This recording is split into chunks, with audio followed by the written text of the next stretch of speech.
debes aplicar un método de análisis de resultado y no sabes utilizar los métodos itativo, mixto, analítico, sintético, inductivo o deductivo, pues aquí te esperamos para ayudarte. Tenemos ahora el método deductivo.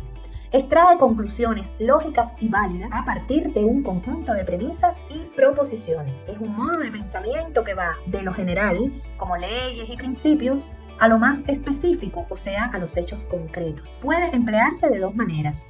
Directa. Se parte de una única premisa que no es contrastada con otra a su alrededor. Y indirecta.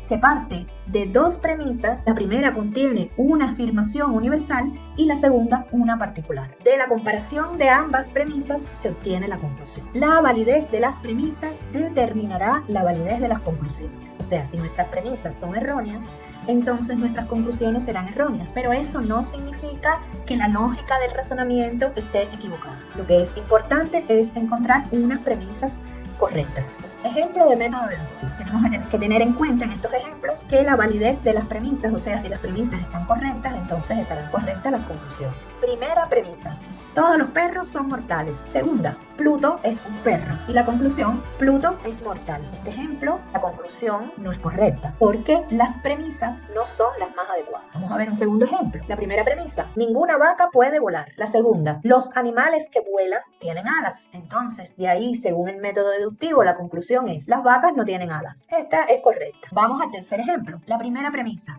el asesino fue un varón blanco. La segunda premisa: la sirvienta es una mujer china. La conclusión es que la sirvienta no es la asesina.